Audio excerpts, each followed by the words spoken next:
को देखते हुए मुख्यमंत्री उद्धव ठाकरे ने लोगों से अपील की है कि वो 2 दिनों तक घरों से बाहर न निकले। मौसम विभाग के मुताबिक निसर्ग चक्रवात आज 100 किलोमीटर प्रति घंटे की रफ्तार से महाराष्ट्र के अलीबाग पहुंचेगा।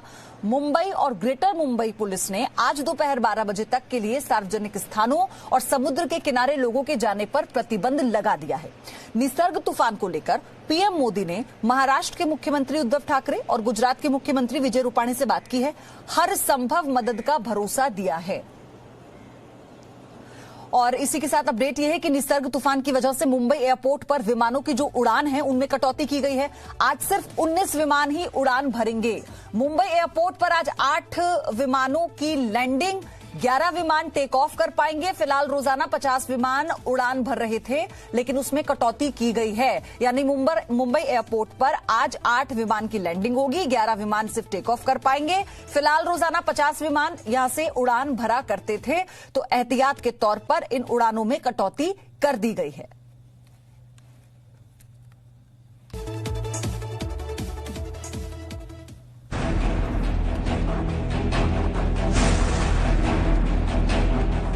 तुम्हें भारतीय तटरक्षक बतावे, चाहे दरिया में तूफान आए, चाहे तुम्हें किनारा पंथ आवी जाओ। मच्छी बोट आपको भारतीय तटरक्षक की ओर से सूचित किया जाता है कि तूफान की आशंका है, इसलिए सभी जल्द से जल्द अपनी बोट हार्बर की ओर ले जाए। वहीं समंदर में तूफान को देखते हुए एनडीआरएफ की टीमें मुंबई, पालघर और रायगढ़ जिले में तैनात हैं। हर टीम में एनडीआरएफ के 20 जवान हैं। ये जवान समंदर किनारे रहने वाले लोगों को लगातार सतर्क कर रहे हैं।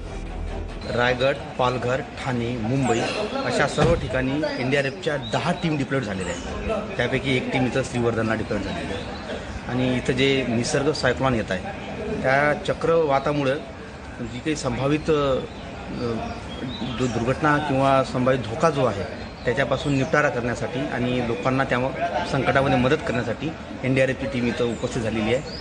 महाराष्ट्र सरकार ने समंदर के अलग अलग किनारों में ऑरेंज और रेड अलर्ट घोषित कर दिया है। मुंबई और उसके आसपास के शहरी इलाकों के अलावा सैकड़ों गांवों के इससे प्रभावित होने की आशंका है। इसका सब चीजों पर, सब प्रकार पर हमारा पूरा ध्यान है और इसकी पूरी तैयारी हमने सूचना देकर की है। मुंबई के अलावा पालघर, ठाणे, रायगढ़, रत्नागिरी और सिंधुदुर्ग जैसे जिलों में तूफान का असर दिख सकता है। इसीलिए महाराष्ट्र सरकार, नगर पालिकाएं, मौसम विभाग और जिला प्रशासन लगातार संपर्क में है। फायर ब्रिगेड के जवानों को अलर्ट पर रखा गया है और समुद्र किनारे रेस्क्यू टीम भी तैनात होगी। Bureau report, Mumbai. और चलिए अब मेरे 2 सहयोगी इस वक्त मेरे साथ जुड़ चुके हैं। एहसान अब्बास हैं मुंबई से मेरे साथ है, चेतन पटेल है नानी दमन से मेरे साथ जुड़ चुके हैं। एक और सहयोगी जुड़ेंगे आगे, तब उनसे अपडेट लेंगे। लेकिन एहसान, मैं सबसे पहले आपके पास आ रही हूं। अभी ताजा हालात क्या हैं, क्योंकि मौसम में परिवर्तन हुआ है, बारिश होनी शुरू हो चुकी है। सारी अपडेट साझा कीजिए।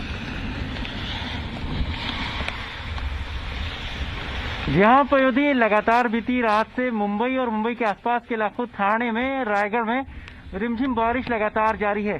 दोपहर में इस चक्रवाती तूफान के अरब सागर में महाराष्ट्र के तटीय इलाकों में टकराने की आशंका मौसम विभाग ने जताई है और कहा है मौसम विभाग ने कि ऐसा लगता है कि 100 किलोमीटर से 110 किलोमीटर प्रति घंटे की रफ्तार से तेज हवाएं बह सकती हैं। इस वक्त समुद्र अरब सागर का आपको दृश्य हम दिखाते हैं पयोधी। अभी फिलहाल इसमें लहरें नीची हैं, लेकिन कहते हैं कि तूफान के अरब सागर से जो महाराष्ट्र से टकराने के बाद अरब सागर में 5 से 6 मीटर ऊंची लहरें उठने की आशंका मौसम विभाग को है। ऐसे में हालात बद से बदतर न हो, इसलिए महाराष्ट्र सरकार ने पुख्ता इंतजाम किए हैं। महाराष्ट्र में मुंबई, पुणे, मुंबई, रायगढ़ और पालघर इलाकों में एनडीआरएफ की टीमें लगातार तैनात हैं। कोस्ट गार्ड और नेवी अलर्ट पर है। मुंबई के हॉस्पिटलों को महाराष्ट्र सरकार ने अलर्ट पर रखा है। महाराष्ट्र के मुख्यमंत्री उद्धव ठाकरे ने कहा है कि अगले 2 दिन अगर जरूरत न हो तो लोग घरों से बाहर न निकलें।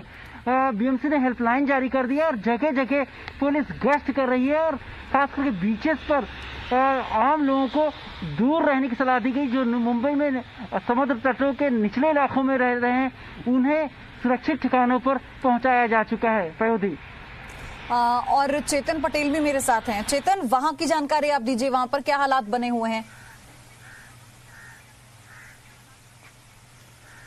जी प्रयोति, खास करके जिस तरह साइक्लोन दमन और महाराष्ट्र के बीच आने वाला है, उसके चलते जो तंत्र है वो तंत्र अलर्ट मोड पे आ गया है। खास तौर पे जिस तरह तंत्र ने जो यहाँ पे जो मछुआरे हैं वो मछुआरे को 7 जून तक दरिया न खेलने के लिए यहाँ पे अपील की गई है। खासतौर पे मैं आपको दृश्य बताना चाहूंगा, जो आप दृश्य देख रहे हो वो यहाँ पे दमन की ये नजारा है। खासतौर पे यहाँ पे देर रात से जो धीमी बारिश है वो धीमी बारिश शुरू हो चुकी है। इसके अलावा जो दरियाई पट से 3 किलोमीटर के अंदर पट्टे में आने वाले सभी जो गांव है उसको हाई अलर्ट डाल दिया गया है। साथ ही जो 10,000 से ज्यादा जो लोग हैं उनको देर रात यहाँ से दूसरी जगह ले जाया गया है। तंत्र ने यहाँ पे सारे जो इंतजाम है वो यहाँ पे कर दिए गए। जो बड़े होर्डिंग्स थे वो बड़े होर्डिंग्स भी उतार लिए गए और खास चलते यहाँ पे जो सारी जो खानगी हॉस्पिटल है, यहाँ पे सरकारी हॉस्पिटल है, उसको भी हाई अलर्ट पे दे दिया गया है। प्रशासन ने देर रात तक एक मीटिंग भी जारी की थी और खुद पीएम नरेंद्र मोदी ने यहाँ के जो प्रशासन अधिकारी है उनके साथ भी बातचीत की है। कम से कम नुकसान हो उसके चलते यहाँ पे सारी तैयारी की गई है। हाल हमारे साथ यहाँ के मछुआरे जुड़े हैं, उनके साथ बात की जाए।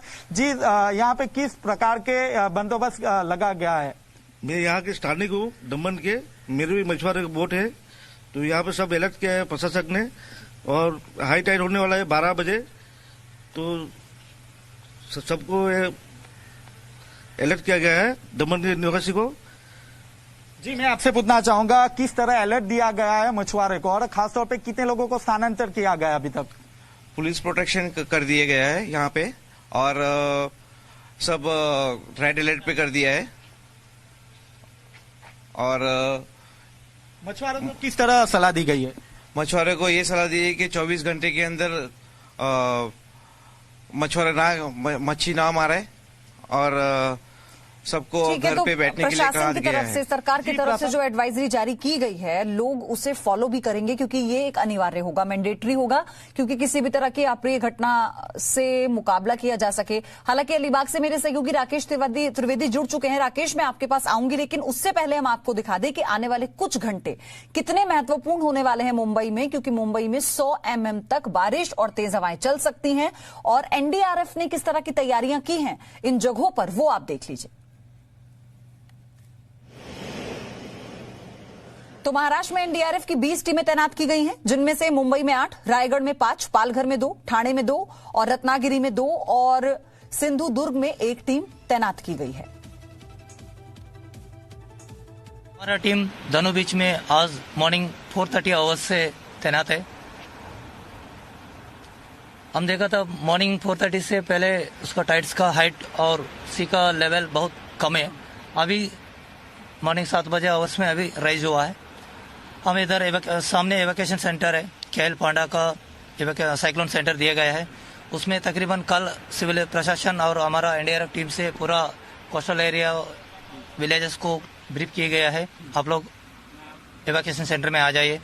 तकरीबन 60% ऑफ द पीपल अपना रिश्तेदार का घर में गया था। रिमेनिंग पीपल झोपड़ी पट्टी वाला पूरा आके एवोकेशन सेंटर में रहा है। अभी उसको पूर्व व्यवस्था सिविल प्रशासन द्वारा दिया गया है।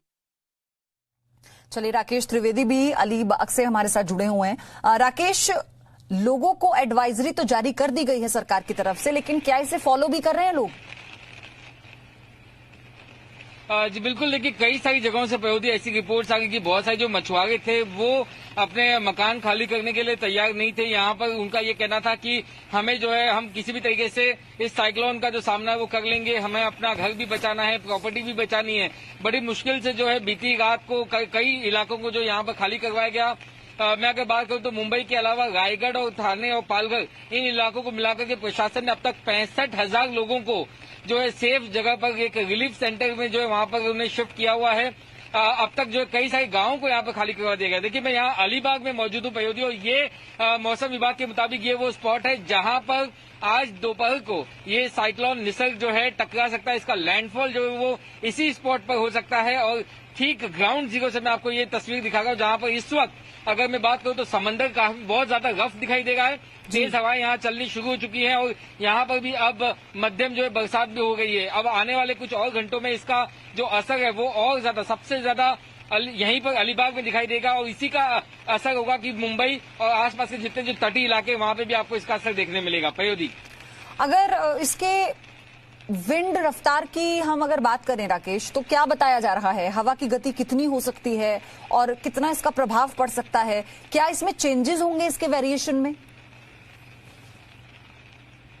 लगातार जो मौसम विभाग के वैज्ञानिक हैं वो इसे ट्रैक करते जा रहे हैं और इसकी लोकेशन चेक कर रहे हैं। उनके मुताबिक जिस समय ये लैंडफॉल होगा, जिस समय ये चक्रवाती तूफान अलीबाग के पास यहाँ टकराएगा, तब हवा जो है वो 100 से 110 किलोमीटर प्रति घंटे की रफ्तार से चल सकती है। और अगर उसी समय हाई टाइड होता है और उसी वक्त लगातार अगर बरसात होती है तो ऐसे में शहर के कई इलाकों में जो है बाढ़ जैसे हालात निर्माण हो सकते हैं, वाटर लॉगिंग हो सकती है, तेज हवाएं चल सकती है। उसमें खासतौर से जितने जो कच्चे मकान हैं, झुग्गी झोपड़ियां जो हैं, उन्हें बहुत ज्यादा नुकसान पहुंच सकता है, ऐसा मौसम विभाग का ये अनुमान है। और यही वजह है कि जो आसपास के इलाके उन्हें भी खाली करवा दिया गया है। लोगों से ये अपील की गई कि वो बाहर ना गए। खासतौर से जिन लोगों की गाड़ियां या मोटरसाइकिल जो बाहर खड़ी हैं, उनको भी इस बात को इंश्योर करने के लिए कहा है कि आप किसी पेड़ के नीचे आपकी गाड़ी खड़ी ना हो। इस बात को आप जो है अश्योर कर ले, वरना कहीं ऐसा ना हो कि तेज हवा से अगर पेड़ गिरते हैं तो आपकी प्रॉपर्टी को या आपकी गाड़ी को नुकसान पहुंचे। ये तमाम जो इस तरीके की एडवाइजरी है वो प्रशासन की तरफ से जारी की गई है और लोगों को इसको लेकर के सचेत किया गया है। प्रयोदी, आप जुड़े रहिए राकेश, आप भी मेरे साथ रहिए एहसान, और लगातार हम आपको अपडेट दे रहे हैं। हर एक जगह से हमारे सहयोगी जुड़े हुए हैं, लेकिन मुंबई में कहां कहां पर इस तूफान की आशंका है, ये बता रहे हैं जी मीडिया संवाददाता राजीव रंजन।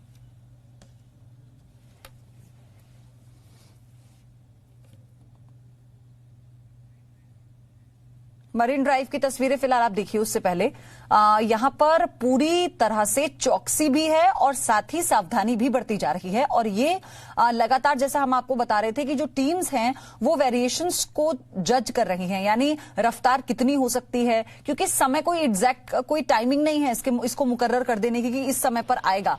कुछ आवर्स का टाइम होता है, उस दौरान ये देखा जाता है कि समंदर में जो लहरें उठ रही हैं, जो वेव्स हैं, वो किस तरह से हैं, और इसी को लेकर इसको स्टडी करने के बाद ये बताया जाता है कि इतने समय के बीच में या इतने घंटों के दौरान ये तूफान आएगा। तो फिलहाल हर एक अपडेट मौसम विभाग के जो अधिकारी हैं वो मौके पर है, यानी उस हॉट स्पॉट पर है जहां पर इस तूफान के टकराने की आशंका सबसे ज्यादा है या फिर टकराएगा। तो फिलहाल ये मरीन ड्राइव की तस्वीरें आपके सामने हैं। आप देखिए, पुलिस की तैनाती भी इसलिए जरूरी है क्योंकि लोगों से ये कहा गया है कि वो 2 दिनों तक अपने घरों से बाहर ना निकलें, एहतियात के तौर पर। एहसान अब्बास मेरे सहयोगी लगातार हमारे साथ बने हुए हैं। मरीन ड्राइव से देख पा रहे हैं हम तस्वीरें एहसान, यहां पर हम देख रहे हैं मौसम विभाग के अधिकारी भी हैं अपना आकलन करते हुए, और पुलिस बल की तैनाती भी है।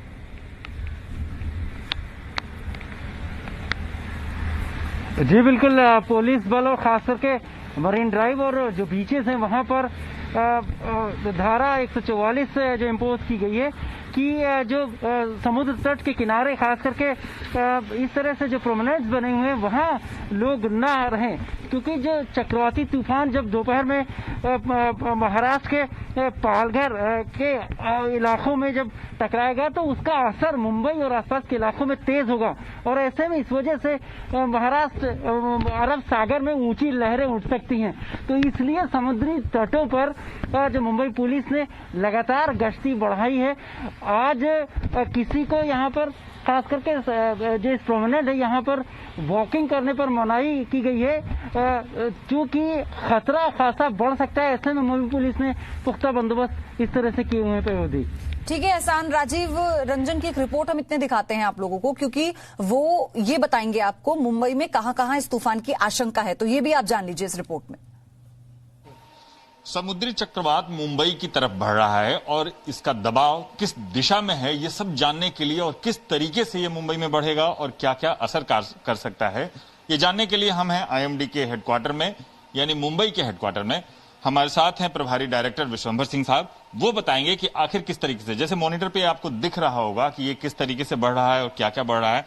सर से जान लेते हैं। सर, जिस तरीके से ये दिख रहा है वो क्या है और किस तरीके से ये जो आपका सैटेलाइट पिक्चर ये शो कर रहा है आपका अरबियन सी में, इसका लोकेशन जो है आपका 15.5 डिग्री नॉर्थ एंड आपका 71 डिग्री ईस्ट पर शो कर रहा है। सर, ये चक्रवात जो स्ट्रॉन्ग बन रहा है उसका क्या, जैसे यहाँ से मुंबई से अगर देखा जाए तो कितनी दूर? तो ये आपका मुंबई से करीब आपका 450 किलोमीटर साउथ वेस्ट है आपका जो है, और इसका मूवमेंट फिलहाल जो है नॉर्थ वेस्ट वर्ड है, और ये आपका नॉर्थ ईस्ट वर्ड जो मूव कर जाएगा। यानी नॉर्थ ईस्ट अगर देखा जाए तो कहाँ? ये आपका अभी पहले जो है आपका ऐसे जाएगा, उससे जो है नॉर्थ वेस्ट वर्ड की तरफ मूवमेंट है।